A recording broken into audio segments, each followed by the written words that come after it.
that's probably the one thing that's the reason why we started our business, is because I was leaving a 2-year-old and a 4-month-old with a babysitter at 6 o'clock in the morning so that I could drive. And even then, even sometimes earlier, if I had an owner's meeting at 6:30 in San Francisco, I was leaving at 4 in the morning. Wow. And leaving my babies, little babies, my 4-month-old Wow. with a babysitter. And I was like, this is not my life. I do not want to do this. I do not want to miss all those things.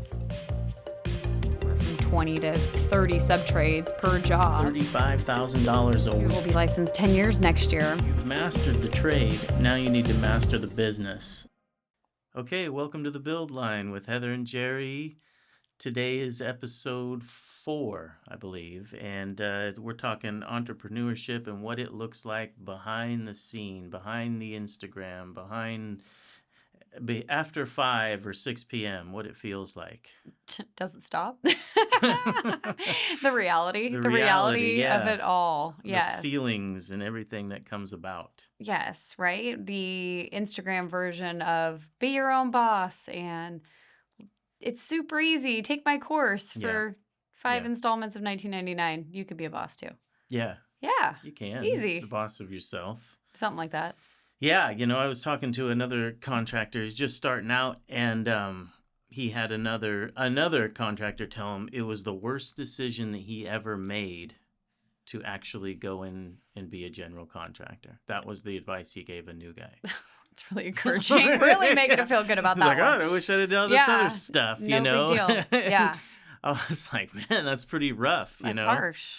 That's a tough one. For me, it was not. I mean, it's the best decision I ever made, even with all the struggles and everything that comes with it. I still enjoy it. I mean, I get up and get out and get it done every day, and I don't see how I could live in a cubicle or an office in a room like this 8-10 hours a day. That would be insane. And do what you want to do, right? I think the idea, it sounds cool, right? It's like, I'm my own boss. This is great, right? And I think people get this notion of, well, you have your own company, right? Your name's on the side of the truck. Must be nice, right? Must be nice. Like, that's always my favorite line. My must be nice might be real fun, like, right? Yeah. How about that truck? And it costs $600, $700, $800 to put the name on all 8 of those trucks. And, and the phone calls you get from somebody driving down the freeway saying your guy's cutting them. Who's over there driving down, cutting me off, or throwing trash out the window? Yeah. I've had plenty of those calls, and most of them are me, and I go, that was me. Leave me alone. Yeah, it's fine. Exactly. There's a reason I don't have a logo truck, so it's okay. I'm the only one in the fleet that doesn't have one. I don't want the phone call. So overall, I had a guy on Yelp put on there.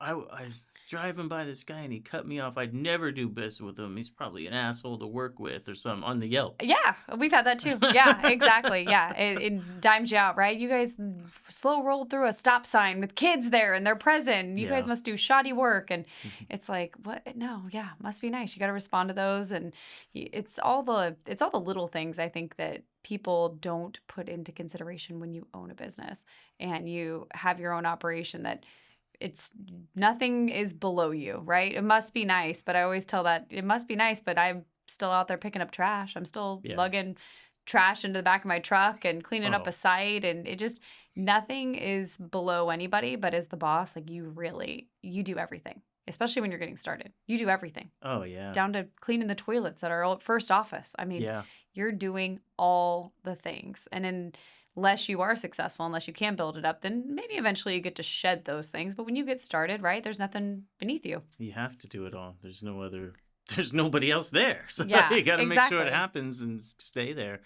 Cleaning the toilets. I mean, sometimes we get these general contractors that don't get a job site toilet. And they're like, hey, use this toilet in the house. Yeah. And I go clean those because my guys, and I'm like, they're kind of filthy, and that's just gross. And it's so gross. Lately I've just been ordering my own toilet and have it delivered, and then makes the general feel bad that they were too cheap to do that. Just kind of a little nice little jab right there to the GC. That for you. Yeah, let me take care of this for you. And it sounds like such a great, like, it's funny, we're a little tangent on that, right? But clients feel like they're saving money per se when they see that, and like the cost for the job of the rental, the $200 rental for the toilet for the month, right? And the client's like, no, it's 6 months. That's a lot of money. I want to save that. And it's like, no, that's a hard no for us. Hard Like no. these guys, I'm sorry, they're gross. Like it's just gross. So it's like, no, we're gonna keep the toilet there. We're gonna save you. We're not gonna make that an option. No, So it's not an option. no, it's not at all. So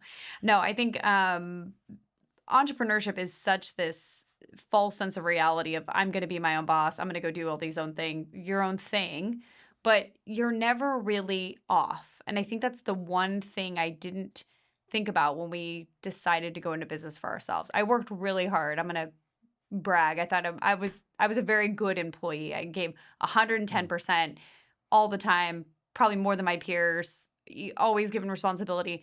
And when I was like, you know what, I'm working this hard and I'm putting this much money into somebody else's profit and bottom line, I'm going to go do this for myself. And the hard work was never a scary thought for me. It was never I don't want to work this hard. I think the part for me that I never realized is just it never turns off. You never get an opportunity to just say, you know what, I'm just gonna not worry about that. Yeah. Because you're always on. There's always something. Your phone's gonna ring. You're always gonna pick it up. You're always gonna figure out, hey, why is this person calling? What's this call at 8:00 at night from my client? Because it's probably something that's bad. Yeah. Well, when you're working for somebody else, you work 8 to 10 hours, maybe. Yeah. Now you're working 12, 14, 15, 24, whatever it takes, whenever they call, Yeah. It would be such a weird thing to ignore that call, that comes at 8:00 or 9. Could you imagine you just like ignored that from a client or a sub or somebody? No. You have to look at it and go, oh shit, this is a problem. I For need to handle this. sure. That would be bizarre. But I think there's people doing it. I mean, especially in construction, there's so many guys that are just chucking a truck type of thing. Yeah.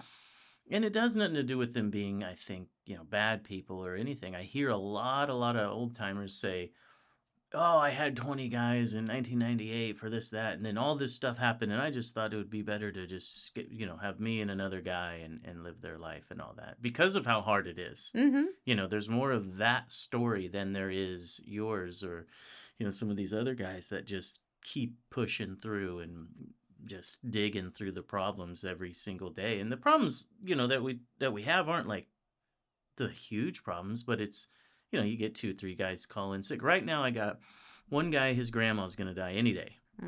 Another guy, his mom's going to die any day. One guy called in sick. Oh, jeez. Those are just, that was this week. Yeah.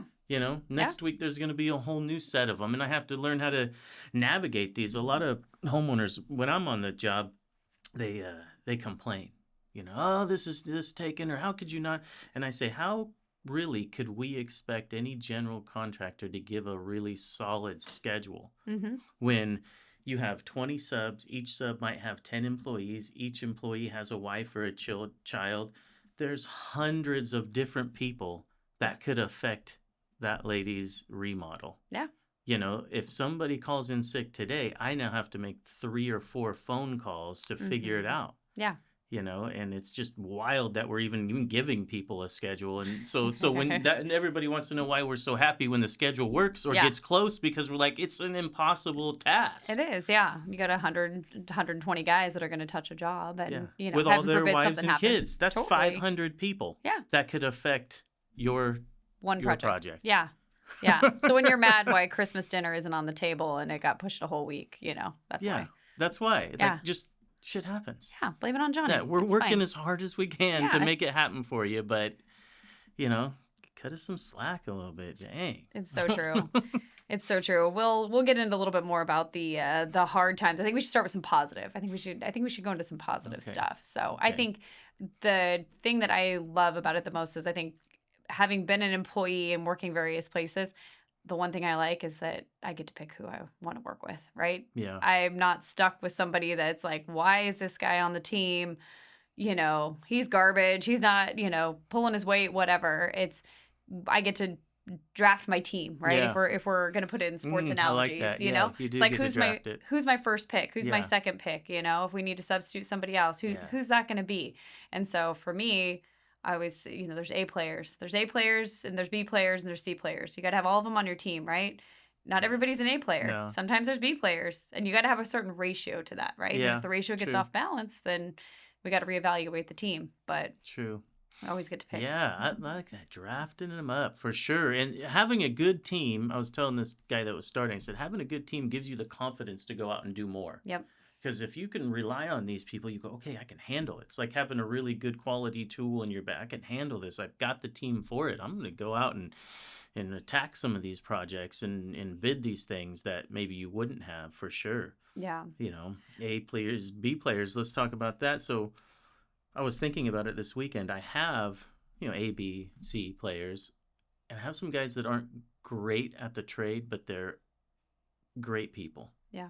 And I was like, man, I'm never going to get rid of this guy. And he just doesn't have it. Yeah. He might not have it as much as that guy as far as it comes to putting the job together and working in the detail and the quality stuff. We're going to go behind him a little bit here and there, but what a great human being. Mm-hmm. And it's like, you have these other people that put, well, so-and-so didn't do this, or he was, and I go, well, you're kind of an asshole too. Yeah. You're here because you're great at your job, but you're this far from put getting, up with you. Yeah, we put up with you. You're this Yeah. far from going away, Mm-hmm. and he's not, because he's just a great person. I have him over for dinner. I wouldn't have you over for dinner. Yeah. And that relationship between employees and stuff is it's a tough one. You want to like them all, but sometimes you don't like them 100%. Yeah. That's the reality. It is. It's like, I think your analogy of the good player, but maybe the bad attitude is, I'll equate it to like a baseball lineup, right? Yeah. Right? You got your top of the lineup that's going to come through, going to do something every time.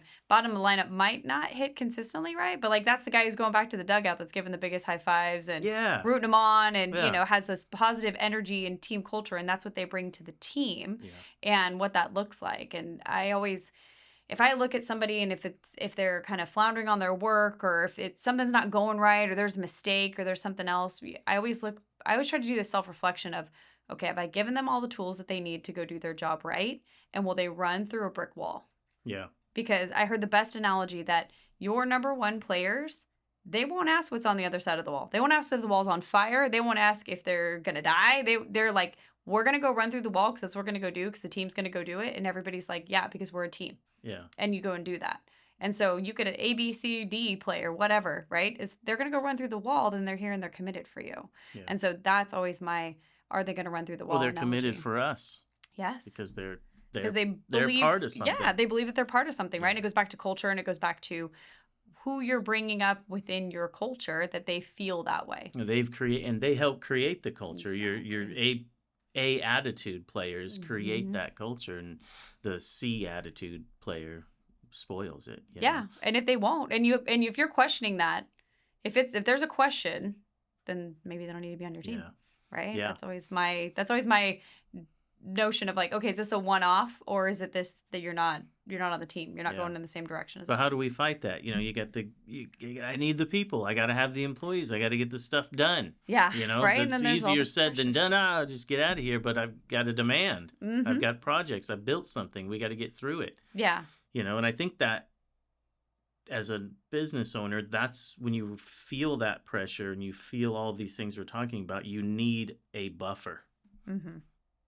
You need that person in between myself and all of them to take some of that C player attitude for you. I was telling one of my main guys the other day because he said something and it just irritated the hell out of me. I said, "Do you not realize what you said is just throwing a little rock at me?" Mm-hmm. And every time I go to a different job site, somebody throws a pebble at me, hits me in the head, and then like a problem happens. A truck broke down last week, cost me $2,500. Poof, there's one pebble. I said, "Man, you've been here a long time. I don't need your pebbles. Just think about that. Like it's all cool, but like I'm getting a lot of pebbles tossed on me. Yeah. And if you wonder why I don't show up here every day, maybe that's the reason. Maybe that's why. I like the pebbles. I'm using pebbles. It's like pop, pop, pop, pop, pop. I like that. I go with Swiss cheese, right? Where it's like a Swiss cheese effect, right? Where somebody like takes a piece out of the cheese and then it's just like everybody needs a piece of it. Yeah. And then by the time you get to the done of it, you're like, okay, what's left? Yours are just like, I've got everything. I've given everything to all the people. Yeah. Yeah. So, and it's very, very true. But at the end of the day, you go home and refuel, right? You do. Yeah. And ultimately, I think in the big picture, it's you're creating your own way, you're creating your own destiny, right? If you get to pick the people, then hopefully you get to pick the projects, you get to pick, the clients, you get to pick people that you want to work with. So I think that is helpful in this big world of like, I get to create my own destiny. I get to do exactly what I want to do. Yeah, yes and no, right? Yeah. Because you still ultimately have to answer to your employees for some part, right? You got to answer to your clients, got to answer your customers, like got to answer to vendors. Like there's That's all you're still doing all day is answering to people. all you're doing. It sounds great, right? But to your rock analogy and my cheese analogy, you're not. You're really just almost giving of yourself so much that by the end of the day, to your point, you're done. You're toast. Yeah. You're done with it. Yeah. Yeah. And I was talking to a lot of people called over. It's relatively slow here in Sacramento. And so people that haven't been in business a while have been calling and going, hey, how are you doing? And how's this? And kind of asking for some advice on like, they think they're doing something wrong. They're not getting the work and stuff. And I was telling him, he goes, how do you deal with that? I go, I sit there by myself and I just reflect. I'm like, it's all good, man. Yeah. Everything worked out today. Mm-hmm. Everything just kind of worked out and everything's fine. You could look at your bank account. You could look at your car. You can look at whatever you have, your children, whatever makes you happy and go, is this the way I like it? Yeah. And if that's so, that's so. Yeah. And one good advice that my dad gave me is you need to treat getting a job like it's your job. Mm-hmm. And I tell these guys that, because now they're like, well, no, the phone's not ringing. You got to make the phone ring, Jack. Yeah. What are you doing? Like, you don't wait for it to ring. No. Your job is to get out and get these jobs, know, and that'll create some pride. For sure. Yeah. We call it turning over rocks in our office, right? You start turning over rocks. You're trying to figure out where, if the jobs aren't coming in organically, what do we need to do? What do we need to put out there? Is it calling other clients? Is it, talking to designers, talking to architects, putting ourselves out there, right? We put a ton of information out on social media. It's, that we're available, all those kind of things. And eventually whether a job moves forward or something drops off the board or it delays or a client decides to even just straight cancel a project. We've been in this long enough to know that you have to have a little bit of faith and that when one door closes, there's always something else that opens. There's always another opportunity. There's always something. And I can't say that there's ever been a time where something has gone away and we've gone to the next thing and been like, man, I wish I really would have had that. So it's like, I think there's a portion of where you have to just relinquish that control a little bit and go, okay, that wasn't the job we were supposed to go do. That wasn't the client that we were supposed to get. What's waiting for us? Because maybe it's a better opportunity. Maybe it's a better project. Maybe it's a better client. Yeah. So today it feels like the worst, and tomorrow the phone could ring off the hook. High highs, low lows. Yeah. You guys, it's terrible. I mean, you're advertising to the world. Everyone putting it all out there. My target audience is one group of people. Yeah. That's it. Yeah. You guys are like everybody. I had somebody that knew we were doing the podcast and was talking about it, and I was talking to them last week, and they're like, man, you really put it out there. Like, you put a lot out there. Yeah. And that's as a business owner, that there's a very raw sense of that, right? People want to know you. They want to know who they're hiring. They want to know who the face is of the business, and they want to know about you. Yeah. And some people put it out there and some people don't, right? Yeah. Some people put it out there and then everybody decides they're going to go copy it because they want to go be like that person. That's fine too. We see that's happening. And we see that. But there's so much of just being, the way I answered his follow-up question of like, how do you do it? And it's like, well, but part of it's just being you, right? Part of it is just being yourself and putting it out there honestly. And hey, this is the reality. This is what it's like, right? If somebody looked at my life, they'd be like, you know what? This is crazy, right? People probably look at it, they're like, Heather, you get up at 4 a.m. every day? Yes, I get up at 4 a.m. every day because it's like I have the routine. We talked about routines, we talked about that, but there's also this headspace of, okay, I'm coming in prepared because I've got this client I got to go meet, I've got to go talk to this sub, I got I got to go have a hard conversation with Jerry. Like, there's things that come within your day that you have to mentally get ready for. And I think that is the thing that nobody really knows what that looks like until you're in it and whatever that process is. Like you were saying, you reflected on it at the end of the day, right? I'm a first thing in the morning, like, okay, what do we got to go do? Yeah. What's going to happen? Yeah, it's hard when you're starting out and when you're getting going and, to see through all that and to feel that it's working. but you have to find your own way. You have to kind of figure out what works for you, or you'll bury yourself in just pity and all these mental load. Yeah. And it's not for everybody. That's why there's different size contractors and different size businesses. I mean, I look at some guys like, how did he get there? How is that going on? And he's how old? And you start thinking in your head, and you could easily mess up your whole day having all these thoughts, but everybody has them. Oh yeah, imposter syndrome, right? Everybody, you kind of think back, you're like, wait, am I supposed to be here? What does this actually look like? And does that actually ever go away? I don't know.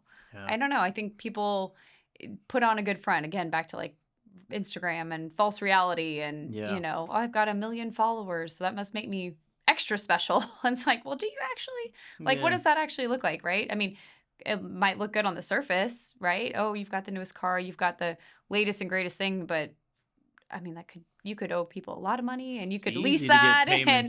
Yeah, right? It's easy to get a payment plan on that. Yeah. Right? Are you actually doing it, right? And I'm not talking just making money. Making money is one part of owning a business, right? It obviously makes it a lot easier to have a successful business if you make money. But are you doing it in that your clients are happy, your employees are happy, you are making money, you're there for your family? We've got 2 little kids at home, and that's probably the one thing that's the reason why we started our business, is because I was leaving a 2-year-old and a 4-month-old with a babysitter at 6 o'clock in the morning so that I could drive. And even then, even sometimes earlier, if I had an owners meeting at 6:30 in San Francisco, I was leaving at 4 in the morning. Wow. And leaving my babies, little babies, my 4-month-old with a babysitter. And I was like, this is not my life. I do not want to do this. I do not want to miss all those things. And so once there was an opportunity that we could do this, it was like, hey, let's do this. Let's do this for our family. And that was the number one priority for both Steve and myself to start a business. Was I want to be able, I don't want to ask anybody why I have to leave at 3 o'clock today to go to my son's game. Yeah, that's the good part of it all. That is the best part. Yeah, taking Friday off. That's what I'm doing. Yes. But, right? Right? I'm on my way to the next job. I'm going to stop over here and look at this and say hello to this person. Or have lunch over here. And do that. And that's great. You sprinkle in all these little cool things that you can do.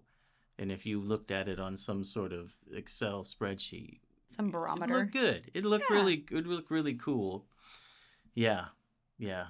And then what somebody told me is a lot of contractors don't do it to build a business. They do it to build a lifestyle. Yeah. And if you do any sort of like, blue collar stuff, you do off-roading, or you have, side-by-sides, or do any of this type of stuff I'm kind of involved in, you see a lot of that. You see a lot of these guys, electricians and plumbers and generals, they have 3 guys, and they, and they do whatever they do. Yeah. But they've got $300,000 worth of toys. Yeah. And they get to go spend 2 weeks over in Moab, doing whatever they want. Yeah. That's like the trade-off they've kind of chose, and they're happy with it, it seems like. But the trade-off for that, and I think it goes to the hard truths of it, right? Cool, you took 2 weeks off. So now you got how many jobs to go bid, and you're going to do it at 10, 11, 12, 1 o'clock in the morning. But those guys don't think about like that, I don't think. That's the difference between us and them is they're not worried about it. Like, my number one job is to be at a job walk and bid stuff. Like, they're like, hey, we're taking 2 weeks off. That's it. Yeah. And if they lose, they lose. Yeah. And they're okay with that. They're okay. Yeah. Just move on. Yeah. And I've talked to some of these guys about it, or like I've been on, job sites, and this contractor said, well, I'm going to Europe next week or in 2 weeks. So I need to install these whatever, like now. And he's telling you or somebody like that. And I'm like, how the hell can you run your business and tell somebody that is your hundreds of thousands of dollars worth of revenue? You're telling them, if I can't get in here Wednesday, go screw yourself. Yeah. Like, that's not going to end well. Yeah. There's a happy medium between dictating that and making that happen, right? Yeah. And being respectful of the work that still needs to go in. Well, that's something I guess you guys have to thread through, and when you're looking to hire subs for these larger projects, is like, does this guy have a business or what? Because he could fall apart on me tomorrow, and then what? Exactly. Is it just a guy? Is it a guy and a helper? So Yeah. back to your point of, well, what if something happens to the guy and the helper, right? Is there anybody else? Is Yeah. that really a business, or are You you might- hiring a guy? Yeah, you're hiring a guy. And what does that look like in order to produce? And some of those guys do the best job at the best skilled tradesmen. Yeah. But can you rely on them? So where do you guys have to juggle that, which has got to be tough. Yeah. It definitely is. It's definitely the juggling of that factor. I think we also do a really good job of trying to communicate that and then working around those things and try to resequence. And we're having these conversations all the time of like, hey, we're ready for you in a month. Hey, we're ready for you in 2 weeks. Hey, we're ready for you next week. You're going to be there next week, right? Like, you know, and we're talking about that, and we're having those conversations pretty frequently. Yeah. So I think you made me think of something I tell my kids when there's things that I call it, there's trade-off days. So I'll tell my kids, like, I'm going to be home by 3 to get the snack and get you dressed for a game and take you to a game, and we're going to be at the field until 7:30 at night, right? Yeah. But there might be a trade-off day where now I got to put in a couple hours on Saturday. Yeah. Or I got to put a couple hours in at night, or I got to go into the office early, right? And I always tell my kids, try to having small children who see their mom and dad build a business. I never wanted to feel like, oh, well, we came second, or I never wanted this notion that we weren't a priority, because it's always been our focus. But I always try to be very upfront with my kids. Hey, this is my trade. This is a trade-off, right? I've been at every game. I also got work to do. Yeah. So it's like when I tell that to my kids, I'll be like, oh, okay. It's not this, well, you're not going to be at whatever the field trip on Thursday. No, I don't want to go to the alpaca farm again. I'm good. Thanks. Right? Like, no, I got to go to work. So that they really do go to an alpaca farm. I passed on that one. Yeah. So, but yeah, and that, I think it also sets a good example for them of like, there's work to do. Right. And I can do it in the manner I want to, but you got to be okay with it too. Yeah, so, for sure. And setting a good example. Yeah, setting a good example is a big deal. It is. That's hard. So speaking of hard, what is the hard truth, I think, the number one thing that you would say that weighs on you as the hard truth as being the business owner? Is there one thing that you're like, man, that just weighs on you? Like a heavy weight. Like a heavy weight. That I don't like. Yeah. It's the I got to keep them going thing. I got to keep the guys going, but I can't keep them going and financially ruin myself and put my business in a hole, and the responsibility that I made to them. And that's a daily thing. Yeah. Our jobs don't last months. Yeah. They last, the 6-7 weeks would be my longest job. Usually they're 6-7 days. Yeah. Yeah. And because we work for so many different generals that always aren't calling, it's like you have a bunch of stuff, and then tomorrow the phone could ring. Hey, Jerry, remember that job out here? It's gonna be ready for you in 2 weeks. So it's like that's my biggest weight. Yeah. How do you keep everybody busy? How do you keep them busy and still run a profitable business and do all the right things and treat people right, and just kind of knowing that I have 30 years left. I need to set myself up properly. Yeah. So. It's a daily struggle. That's true. That's a tough one.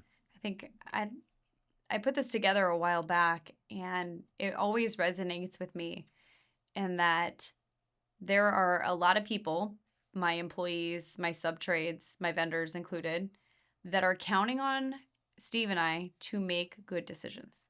And when I say good decisions, it's picking the right client, setting the right budget, setting the right expectations, taking on a job, taking on too many jobs, not taking on enough jobs. There are so many people that count on us to have a smart, level head to do that, because it's not just if I decide to fire a client, that is obviously a revenue hit to my company, my employees' bonuses, their job potential. Yeah. And now we trickle that down to all the sub-trades that might have been involved on that project. Then now all of a sudden we were going to go start a job in a month. Yeah. Hey, Jerry, that job went away. Yeah, that's a big one. You guys felt that recently, and when Steve kind of told me that scenario, he goes, yeah, if you think about it, that's true. Like, how many hours did I put into this estimate, and how many times did we talk about it? And for me, that might have been $100,000 worth of revenue, and that just disappeared. Yeah. And And I was like, you reputation. know what? That was messed up of them to do that, you know? And Like, reputation, right? You're saying, hey, this job's going to start, you know, and it's also, it's making good decisions on just even what we put out there, right? yeah, Like somebody could take offense to something and then all of a sudden, you know, I don't know, there's a social media game of like, let's, you know, badmouth somebody. And then what you present constantly is this notion of like, is this going to help my brand? Is this going to help my business? How is that going to impact other people beyond me? And maybe that's just me being a Pisces and internalizing this stuff way more. But I look at that and it's like so many people are counting on us to make good decisions. and so when you go into the good decision and you started putting all this social media out and it felt like a good decision, did you think you would alienate a certain part of maybe potential clients doing that? And You know, I think Steve is so much better at this than I am. He has like, let me just put it out there. And if you whatever. like it, great. If you don't, you're not for us. Yeah. And I have a much harder time with that. Yeah, I me am too. inherently a people pleaser. That is just where I come from. And so for me, yeah, it's like, kind of one of ooh. those like, Yeah. oh, Yeah. I don't know, like holding my breath, like backlash isn't going to be great here. So I think that he's so much better at that than I am, and being okay with that. And Yeah. being truly okay with like, okay, then you're not our client. And Wow. so, and that's great. I appreciate him for that. And that's why our business dynamic works. And that's why Yeah. it's a yin and yang for both of us, because what he is not what I am, and what I am is not what he is. And so it's very different for us, but I think it helps push the Staying true envelope to who you guys are type for of thing. Yeah. sure. Yeah, that was hard in the beginning for me. I mean, I was young, so I had this young guy thing. So these older guys wouldn't maybe like that, you know, but I needed them to work, to look a certain way, act a certain way, start Mhm. talking a certain way with them, and presenting to them for them to hire me was a different thing than maybe coming to your office when you started to, you know, who do I market to, and how do I make them like me enough to hire me? Yeah. You know, but then you get to a point like you're saying where I'm putting out there who I am, and that's that. Yeah. If you don't like it, you don't like it. So that's a good feeling. Yeah. You know, and I think it turns out better that way. Yeah. No, it's very true. What would you say have you ever had one of those big risk, like this could put the company under, pieces in your history or tenure of being a business owner? Oh man. No, I haven't had anything huge that would mess me up that bad. Yeah. You know, we just keep rolling. I mean, we don't rely on too many other people. Mm-hmm. Like you rely on all the subs. Yeah. That could screw you. Yeah. It's just us. You know, Yeah. I've been sued. Had people go after my bond. I've had them do all the stuff, all the Mm-hmm. things you'd want, and you just resolve it. You know, going back to, it's a relationship that didn't work out. It didn't mean we did anything wrong. Mm-hmm. A lot of the time it was just a thing that happens that they didn't like, and they thought somebody should be more responsible for it. You know, there's a few jobs that we've done in the past where they went sideways and the house was just haunted, and I'd spend tens of thousands of dollars trying to fix it, hiring painters to paint it and do this and do that, and go showing up every day so embarrassed that we can't just get it right. And I've Yeah. had to just go, hey, I gotta go. Yeah. This You know, isn't for us. you're We're gonna not going have to do to this. sue me. You're gonna do whatever you got to do, Mhm. and usually things work out, you Yeah. know, a lot better. But no, I haven't had anything. But I know you have, huh? I mean, that's Yeah, been I some think scary times. Yeah, I think the scariest time for us was my first full year. It wasn't even a full year. So we started in Steve got licensed in 2017. First full year was 2018. We supported the business with no salary from Steve. We lived off of my income as salary as a project manager for the first year, and just put all of our money back into the business. We were running it out of our house. Our front little office area was our office, and we had 4 employees, and we were running it out of our house. And I came over in May of 2019. Finally, we were like, we have enough revenue and we have enough there that we could support our household, daycare for 2 kids, all of that. We could support our household, make our mortgage, and we both could be employed by the business. So we decided, okay, we're going to do, I gave the company I worked for 3 months advance notice, and I came over. We're going along. It was May of 2019. We lasted a whole entire month of me being home and running our office out of that. And I was like, absolutely not. I am so done with subs picking up checks from my house at all hours of the night. Employees know where we live. Like, it was just like, this is not going to happen. So we went ahead and we decided to rent our first commercial office space. And so that was at the end of 2019. So we took on rent somewhere. And then in the meantime, we also thought it was a great idea to move. So then we sold our house in Folsom and we moved. That then turned into January 2020, had our two biggest jobs coming up, had the back of houses torn off, and we were ready for these giant multi-sliders, 2 jobs, whole house remodels, very similar, 2 weeks apart on schedule, and then COVID hit.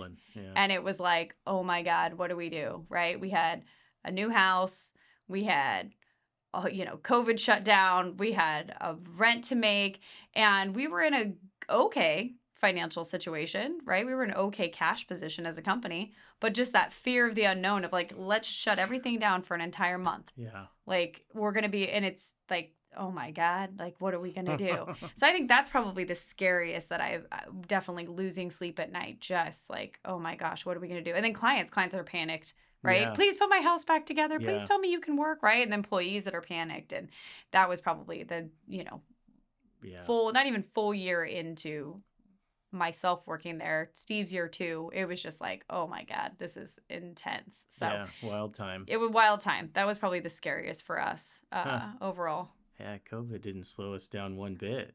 I don't remember anything. I had a month. I remember a month. That's when I decided I was going to work on our cost codes, and I got everything integrated with Buildertrend. So that's always my joke. So take a month off. Yeah, that's what I said. I joked. I was like, oh, I'll get everything integrated in Buildertrend. It'll be great. I just need like a month. And so then COVID hit. So you can blame that on me. It's fine. Yeah. So yeah. A wild time. I think that's so true. So what do you do on, I think the other hard truth of never being off the clock? What do you do with the never stop ringing phone? How do you handle that? Man, because all the calls go to you, right? Yeah, if somebody's all the calls new, go to me. It goes to Jerry's cell phone. You don't have an office manager. You don't have a ChatGPT taking your calls. Nothing. No. Well, yeah, that's just something. I've been doing it this way so long. That's what it is. But I'm always setting it up. I'm always setting things up. My whole day is, and it should be for most people, is setting up your whole entire business for success. So each job and each guy, I'm constantly making sure that they have what they need, everything's rolling, and close the day fine to not have any of those phone calls at the end of the night. Yeah. So nowadays, I don't have very many at all. It's just been that way. We go through the end of the day phone call list, and I never not call like somebody I work for if there's an issue. Yeah. Like, I'm checking in constantly, good or bad. Hey, how's it going over there? I just want to check in with you. We're going on schedules just fine, constantly being out on Front Street, because that'll bury somebody if they don't. If you don't answer your phone or you don't just confront the problems at hand. Yeah. It'll catch up to you and it'll bite you hard. Yeah. And so the late night phone calls actually don't come from anybody I work for. They generally come from employees having their own life problems. Mm-hmm. And so, you just roll. I think I've become, as we do this podcast, I've been thinking I'm desensitized. You got it. to a lot of the things that are the business, I guess. Like, I've just accepted it as is. Yeah.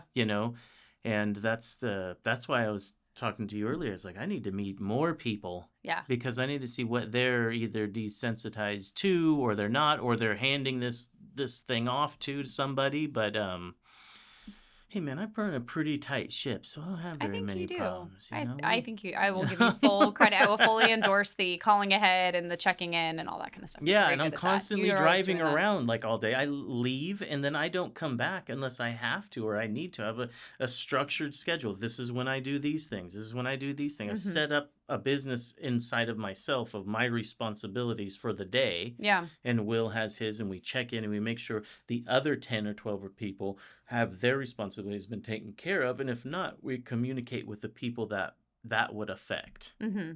And tomorrow we don't wake up with a surprise, So that's just kind of been what it is, you know. Get Yeah. out there and drive around and check on people and talk to people and Mm-hmm. do all these things. You know, these guys that are like, I'm going to get them lined out and then I'm going to go home or I'm going to go to the office and do something. Yeah. Like they know they're screwing around. Yeah. You know, get out on the streets where the money's being made and get your nose in it and figure out what's going on until you're big enough or have hired somebody good enough that you can trust to separate that a little bit. Yeah, where and then you still be in contact with them. Yeah. This idea of entrepreneurship and hire everything away and you don't have to be involved in it is completely insane. I've hired all kinds of these other people we talk to, accountants, CPAs. I've done it all, you know, and then I go, I don't like that. It didn't work out. What works for me better and how do I make as much money? Yeah. That's another thing. How do I, you know, because it's all about money. We're talking about entrepreneurship. It's about making money, paying bills, leading a good life, building something long term that you can have forever. Because we're not going to the railroad and working for 30 years and getting a pension. Yeah. You quit your job. Yeah. Where was your health insurance? Didn't have it. I had to set it up before we came. Anybody Before I could even start it, right? Yeah. Before we even started the business, I had to research and I had to find a health insurance plan to move my whole family to. Yeah. Oh, and I have to offer to all my employees. If I'm gonna take it and it's the company's gonna pay for it, I then need to have a whole package to give together for all of my employees, offer it for them, Yes. make sure they can enroll in it, all the same thing. So yeah. Yeah, there's Same all thing. these things that the regular person doesn't think about and that general contractors or contractors do, but then some of them decide, I don't want to deal with it. Yeah. So are you just a project manager with a contractor's license at that point? Yeah. You're just pushing the paper around. You know? But your biggest risk, to your point of being out in the trenches and figuring out what's going on, your biggest risk, especially in construction and where you're going to lose money, is your labor, right? Yeah. Material is your Big time. material. Real okay? quick. As long you can track that easily on, okay, why did we have 14 more trips to, you know, the supply house or whatnot, right? Okay, this went over on materials. That's easy. That's tangible. You can measure that. You job cost it. No big deal. Labor is where you're going to lose it. And that's where you're going to lose your ass because it's, well, why did it take 4 days? And why did we have to go up in crew size? And why did it take double the hours we had? And if you're not in the weeds and you're not looking at that and you're not actually really deep diving in that's where you're losing money. And you might not even know it if you're just checking back in and you're not actually, because everyone's going to give you the great song of it's great, everything's fine out here, we're good, stay at the office, you're fine, you don't need to come back out, right? And if your team's doing a good job, then maybe that is the case, right? But for the most part, it's usually coming out there and it's like, well, what are we doing about that? And what about this? And always something. Hey, what's this? Yeah. Always What's the plan for that? dial it in a little bit. Yeah. Always something. You don't. Always. This might be good to them, might be different to you, you know? And let me tell you, 4 guys on one day of a job doesn't necessarily mean they're going to get 32 hours worth of work done. No, it might actually be the exact opposite, right? They might be bullshitting too much. They might be in each other's way. Like, you have no idea unless you're out there and you're like, actually, that was a terrible plan. Yeah. 2 of you aren't coming back tomorrow. Just you 2, right? Yep. And you always have to evaluate that. And my perspective is a little bit different because I don't come from doing the work, but I always lead with the question. And one of my superintendents I worked for he was like, you want to come at it as, hey, I don't do your job, but tell me why we're doing it this way. Yeah. And I always lead with that question. And I've done that my whole career as a project engineer, as a project manager, and now as an owner, because I never wanted to come across that I'm questioning why that is. Typically now, I've been doing this long enough that it's like, I probably have an opinion about why we're doing that way. I always do. But I don't want to come out as I'm going to put you down or I'm going to scold you or anything else. Why are we doing that way? And you might legitimately have the right answer. It might be like, hey, the only way we can do this is flooring's got to go first and then these guys have to go. Okay. All right. Well, that's not what I thought we were going to do, but okay, let's roll with it, right? Or it might just be like, I don't know. That's because of what Joe decided over here. And it's like, well, that's screwed up. That's going to cost us X amount more because we're going to have to do this. And so I always try to leave with those, why are we doing it this way? Yeah. Because that's a good one. You have to ask the question and not from a insulting place either. Right. Yeah, you got ego. Back to ego. Back to ego, right? Back to that ego, back to that culture, right? And just what does that look like? How do you make that happen? So, I think the bigger thing that we've talked about is we have brushed on it, but what are your thoughts of these like gurus, these people selling these courses, these It's easy. You You can go do first it. on that. You tell me what your thoughts on that one are. Oh, I think You're the big one. I'm just down here, like post a just week, hanging one here, out, do no big there. deal. I mean, nobody's Gosh. competing against me in the drywall social media world of Sacramento. Oh my gosh. Everybody's looking at you guys like you're the kings of Like just all the Sacramento. things. Yep, exactly. You just go home and no big deal. It's so interesting because we have we have been so fortunate in that we've built such a network of people, not only in Sacramento, but other places, other builders, friends in other areas. And we've been lucky enough that we've been able to, I wouldn't say lucky, we've worked hard. We've worked hard to put ourselves out there, and we've been recognized as good builders and having a good process. And that's opened doors and opportunities for us to network with people outside of our market. And with that, we belong to some peer mentoring groups and really been able to put pen to paper, right? You come into, some of these groups, you pay for membership, you come in, it is raw. It is, here's my P&L, here's my balance sheet, here's my work in progress. This is if I'm making money, yes or no. I've heard people cry in these sessions. They cry. It is probably one of the few places, this is always my joke too with anybody who works for me, right? You don't cry in construction. You cry in the shower at home, or you cry in your truck after you drive away. Yeah. So, and as a business owner, you don't get to do any of those. So it is very raw. It's probably one of the few places that you actually get to like put it all out there and just like let that expectation of being a business owner go. And it's not in non-compete markets. It's not your guy that you're bidding against that's down the street, and you're putting it out there of, this is everything I've done, this is what I want to make for the year, but this is actually where rubber meets the road, and it's like, did you actually make money? Yeah. And it is such a raw and it's such a vulnerable place that what I've figured out in this is this notion of like, well, we got it all figured out, we got $1 million followers. Everybody has problems. Everyone has problems. Everyone has, and but you can walk the walk and talk the talk. You'd say you can. What you say, what we see on you on social media is you stand behind that. You can do that. We can, and not from a place of like, well, we're perfect, right? Everybody has all those same problems. I think nobody's out here just airing all their dirty laundry, right? But it's true. Everybody has the same problems. Everyone has the same thing. Everyone has a problem employee, or they've got a bad client, or they've got, and that's what I think you come to these communities that you show up and you show up genuine, you show up as yourself.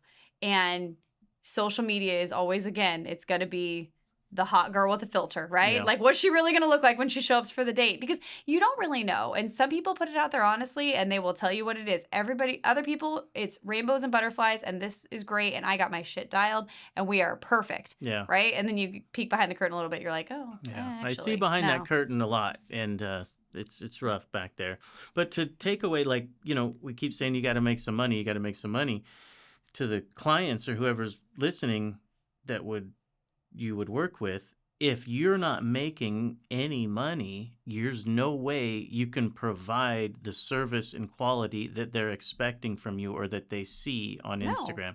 Not at all. Because I think people go, oh, these contractors are making money. Yeah, they need to make money to run the business, to provide the service that you're offering. Yes. And the warranty. And that's what's important. We're not talking about making money to go buy big houses and cars and all that. We're talking about making money to build a real business to provide our services properly. And still be here. And still be here in a year, 2 years, in 3 30 years, 5 years, whatever. Right? Who's going along going, I'm going to do this for 30 years or more? I mean, what we're venturing on here is a big mountain. For sure. I'm not buying a Chipotle and I don't know. The burrito bowl sounds a lot easier right now. Is it the carne asada special or what? Like, it's true though. You have to be able to put the product in place and be able to warranty it and still be able to show up. And I've got a person who's going to take your phone call and is going to hear about, the drywall screw pop that inevitably is going to happen because it's a brand new house and it's going to settle, and all the things we have to chat through that always happen. The grout to countertop connection cracked at year 1 because it's on exterior wall. Yeah. Happens to everybody. We got you.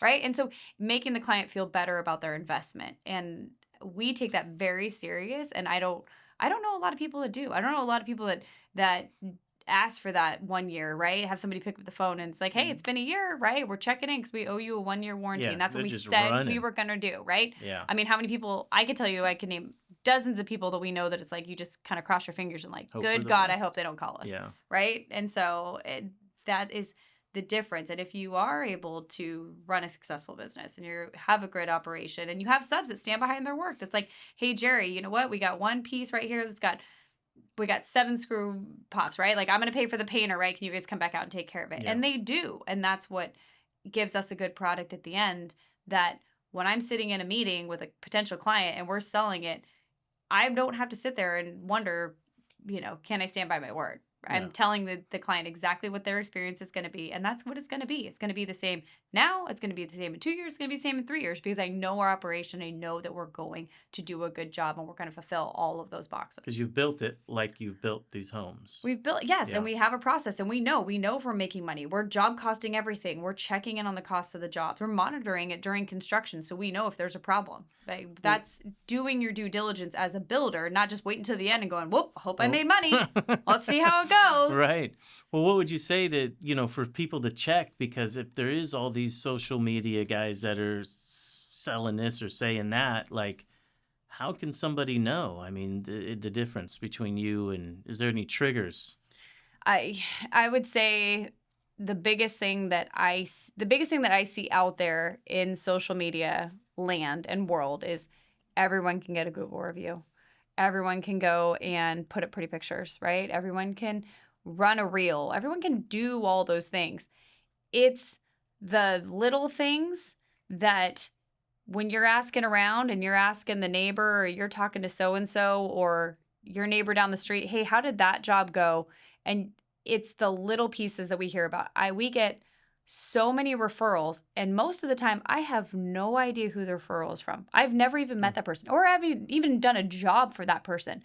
But it's the little things that they remember, like seeing my guy sweeping the street as we left the job site because it tracked mud.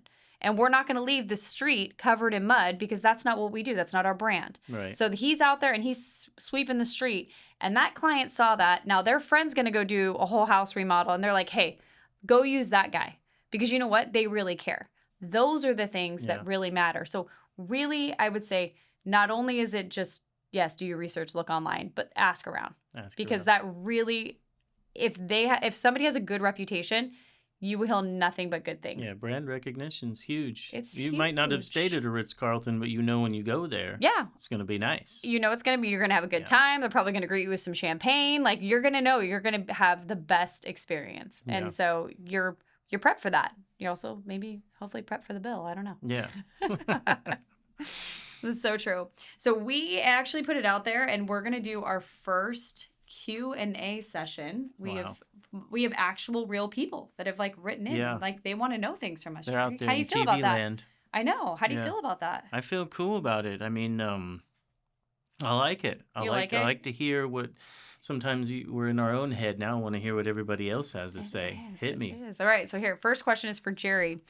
Jerry, do you think of yourself as the boss or as an employee in your own company? I think you have to think of yourself as the boss to be able to lead a team properly. So true. If you don't do that, then you kind of get too mixed up in emotions and other people's ideas. So definitely have enough confidence in yourself and your business to be a leader. I agree. Yeah. Be the boss. Be the boss. Own it. For sure. And do it right. My team will joke because they will get all kinds of arbitrary emails or builder trend notifications at all hours from me. I'm an early morning person. That's the best. Nobody bothers me. I get things done. But just because I send an email at 4 a.m, it is not my expectation that you are sending an email at 4 a.m, right? Yeah. I'm the boss. You're the boss. I'm gonna do these things. This is me getting my shit done so that you can go do what you need to do, right? Right. But my expectations for you are very clear, but you don't need to do what I do. And I think that is a huge. I don't think you can qualify yourself as an employee, because you're always going to hold yourself to a higher standard. And then if you're measuring against yourself, is anybody ever going to meet your expectation? Because they're not you. No, that's not going to happen. So I think you're kind of you're not teeing your team up for success if you're going to measure them off of your merit. Nope. Nope. Be the boss. That's very true. Okay. What was it? Caller number 3 said, Heather, do you celebrate your wins or is it just on to the next thing? How do you celebrate your growth and big accomplishments? Man, so me personally, I am not good at this. I will give Steve credit and the team. They're much more on the team rah-rah of the celebrations. Mm-hmm. It's not that I don't like celebrating. I think it is my hard drive attitude, because in my mind, I'm going to win and I'm going to get it. Yeah. And it might be that I worked really, really hard and I got it, but I'm not celebrating it because I'm already on to the next thing. You knew you were going to win exactly. in the beginning. Yes. I was entitled to this win. I knew I was going to get it. Yeah. And that's what I'm going to do. What do you mean? Exactly. Yeah. No, I'm the same way. People ask that same question. I never thought until you said that. That's good. Yeah. And so I celebrate for the team, because it really is about the team. And it is about, they need the celebration. They need the rah-rah. They need the team cheer. So I'm not as good as that. And I have to make a conscious effort to pause and stop. That's because good advice. I can run 100 miles an hour, but again, I can't expect my employees to do that. So it's like, I have to pause and I have to give them the rah-rah, and I have to do that. You're because right. Who's going to cheer? If anything, this whole hour, that was the best advice I've heard. Yeah. Do the team rah-rah. Yeah, stop and do it for them, and just appreciate. That's they need it, because if anybody's like us, we're just gonna move forward. Yeah. Thursday's Thursday. Yeah. Yeah, we won. Of course we did. We're badass. Exactly. We're good. Yeah, but they were over there bleeding and crying. So we gotta no big deal. It's fine. Yeah. I think the next question, I think, bleeds right into this, though. As your business got successful, do you find yourself losing friends? Speaking of pausing and stopping. There's a few I'd like to lose. I've lost more family than I have friends. Interesting. Yeah. Why do you think that is? Jealousy. Yeah. Something inside of people, I think, or I can't get to the bottom of it. Yeah. But friends, if you have good ones, they stick around, and they give you. And then I think as you grow as a business, which is also as part of being a human, you just kind of walk away from certain relationships that are friends. Those are easier than family. But you need to grow your circle. That's super important to grow. As you grow as a business, you need to grow your circle of friends. Just as much, I think, as we need to grow our business, we need to grow our business friends. Yeah. Like-minded people. And that is really hard, especially as an adult. Yes. But back to the basic question, no, I've lost more family than friends growing and doing things. And I don't think I said anything or did anything weird. I think I just grew as a person and outgrew our relationship, and that was it. And it had nothing to do with me, really, is what I'm going to stick to my guns on that one. Yeah. I think sad. I'm going to go with I'm the other way around. My brother also is entrepreneur, owns his own business, and him and I talk all the time. We're very close, and it's interesting because I think we're even closer now because of business. He has him and he has one other guy and a helper on occasion. And so we chat business all the time. He'll call me, hey, I got this client. What do you think about this? So I think it is strengthened some of the family aspect for me. But I've lost friends along the way. I think that discussion of must be nice. Yeah. There's just and I think there's jealousy, I'm sure, that comes into it too. But I think there's also this notion of just being able to relate, that it's like you have no prism to relate to what my day looks like. Yeah. Like you just get to show up. You got a cush job. It's pretty basic, right? You could probably not do much all day. Yeah. It's not, nobody's over your shoulder, right? Where, I'm on the other hand, I'm maybe having to write a very large check to the government for my taxes, and I had to let an employee go, and I had to have a really hard conversation on site with somebody, and somebody yelled at me today, and all those things. Then I got to go show back up at home, and I got to be present for my kids and my family and all these other things. So it's that relatability factor is just gone. I don't have anything to talk to you about because we lead such different lives. And I think that is probably one of the hardest things.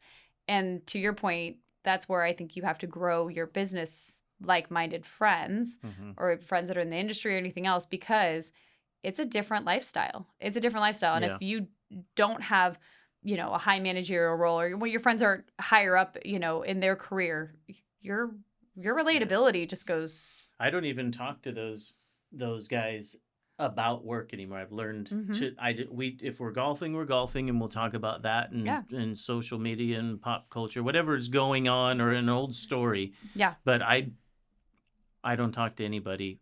I've sent this podcast out to a few people, but other than that, I don't do it anymore because of the relatability. Yeah. Like it's not going to go well for me or them, or there's nothing to talk about. So I keep it pretty topical or old school or whatever kind of, jokes we're having that day. Because I think I saw that. Now that you say that, I saw the relationship slipping, and I just said, that's it. Yeah. Yeah. And that's hard to recover from. I think that's one of those, your friend, there's friends for a lifetime and there's friends for seasons. Yeah. And I think that's where it becomes very apparent. I have a good group of lifetime friends, so I'm super fortunate for that. That's really good. Yeah. I always joke I have 2 friends, so it's fine. I'm good with my 2 friends. So this question came specifically for you, Jerry. Okay. How do you handle the integration of women in a field you grew up in as male only? I love it. I'll tell you, I love it. I mean, you guys are great. I can't say it enough. I think we said it in another podcast, but you just bring this whole dynamic of softness and kind of like wrangle in these ego men and kind of bring us into thinking a little bit. There's something's in the air, and I have 2 women that work for me now, and they're both tradesmen, and they're great. They run these guys around, and that's that, and working with project managers and owners that are women, I have absolutely no quarrel, and I'd much rather deal with you guys than some of these dudes. So I'll tell you that. It's a rough one with some of these guys, but you guys are good, man. You didn't start working and like we did and kind of like come out of the weeds, and you got 20 years of bitter sort of salty scale and like everything's a problem. You're in it to solve problems with the best intentions for everybody. Yeah. And so I'm real happy with that. But you got to be a tough woman. Yeah. That's for sure. Yeah, it's a different breed. Yeah, we've seen them come and go a few, and there's nothing to them that they did anything wrong, or it's tough. The project managers is tough. That role is tough. That's someone for anybody, and I see them come and go all the time.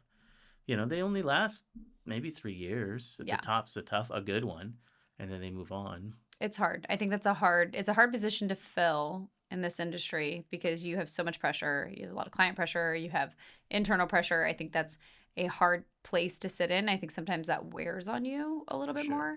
But I also just think that there's this, you kind of have to have a dry, we call it a dark humor in our side, right? Where it's like, you just don't let a lot of things phase you because you just can't. You can't be dramatic. You can't blow up. You kind of roll with it. It's like, all right, what's today? And it's usually some dark humor comment of like, oh, well, what hit the fan today, right? It's going to be something terrible. And then, you get out there and it's like, oh, actually, it's not this bad. How about the mansplaining? Does that still go on for you? Or have you kind of grown out of that? They know now. I think it's so interesting because for the most part, most people know who signs the check. I think most people know when they see what name comes on the check. Yeah. I don't get mansplained as much anymore. I always find it really funny when people don't know and they haven't quite figured it out, and then they get a mansplained. We had a new sub on a job recently, and I got mansplained, and I went along. I just kind of was like, okay, all right, sounds great, sounds good. And I went along with it, and it was fine. And then we had to come back to a meeting. We had a pull schedule meeting at our office, and then I, was standing up there and explaining all of it and introduced myself. And then once he put it together, what my last name was and everything, it was like oh shit, okay. Yeah. Maybe you know what you're talking about. So that's what it was. That's kind of funny, but I don't anymore. I think my time pre-business owner mansplained all the time. That kind of goes back to that. Like, I would not get offended. I would go, well, tell me why you do that, right? Mm-hmm. And it's kind of this like ego stroke that you kind of have to do a little bit. Right. And then once they figure out that you're not an idiot and that you actually are a little bit smart and you can help them, that buy-in is like back to that brick wall run through. You're like, you're my girl. Yeah. All right. Like, let's do it, right? Like, I've sat in meetings that by the time we were done with a commercial job, the superintendent for the GC would be like, Heather, can I have your notes, right? And I'm a little project engineer over here, like 2 years in, but he's like, you're good. Can I get that? Like, here, can you help me? Right. And so it's just funny because it's like you get this buy-in a little bit more. And so, but yeah, I kind of like to roll with it for a hot minute with the mansplaining. See what happens. And see how it goes. I try not to take offense to it. So, but it doesn't happen nearly as much. So I think overall, big takeaways from entrepreneurship. I think that really, there's a lot of good stuff, right? Create your own destiny. It's great. You get to do what you want to do, sort of, right? Yeah. You can make it as big or as little as you want. Yeah. I think there's also the hard truths, the hard stuff, the weight stuff, the things that hold you back a little bit, right? You got to be tough, man. If you're going to be in this game, you just got to be tough and smart and learn and talk to people. Simple as that. Yes. If you live inside your head and just think you're not going to do it without help and advice, you're completely wrong. Oh, and you're going to fail. And you're going to fail. You're going to fail right out of the gate. Yeah. The best thing you can do is just talk to somebody. Talk to somebody that's doing it better than you. Talk to somebody who you want to do, Just talk about it sometimes. What's going on next? I know. It's so true. I mean, even our next episode, we have Brad Levitt from AFT Construction coming on. Big deal. Again, back to like talking to somebody who did that. Steve and I were so lucky we got to go out and meet Brad, and we toured some jobs with him over 5 years ago, and that was where we wanted to be when we were little fish, not doing nearly the size projects we are now. And it was just putting ourselves out there and talking to somebody that we wanted to be like. And so I'm excited to have him. You've never met Brad. Nope. I'm excited for you to meet Brad. Yeah. He's such a great guy. I followed him on social media. It looks like he's really doing it well and in a fast time, and just a real cool thing to look at. So totally killing it. That's going to be exciting. We're going to wrap it up. We're going to do, here we go. You ready for the final drum roll? Okay. Here. Oh, so you worked it in. Aren't you proud of me, Jerry? All right, what you got? 1 text, 5 missed calls. Ooh, I think you might be me. I've got 4 texts, no calls. I think you got me today. You're doing good, man. I think you got me today. I'm only 1 for. I think you're 3 for 1 right now. Yeah. I think you got more than me. Well, I'm a busy guy. You are a busy guy. You are. Well, that was it. This is episode 4. Thanks for listening. Yeah, we'll catch you next week. And what do we say? Check us out on all the social media stuff, the Instagrams, the... Like and subscribe. Where are we at? We're on iTunes, YouTube, Spotify, and YouTube. Okay, so we're on all the major players. The platforms, okay. Yep. And then leave a comment. Like it, follow it, because those all count. Correct. You want to keep us going, you got to keep help and that doing. We're open to more Q&As. So if you have any other Q&As, things you want to hear from Jerry, ask Jerry. He's got such slick hair today. What product he uses. Reach out in the DMs. It's Aquanet. On that. Perfect. Thanks, Jerry. Thanks.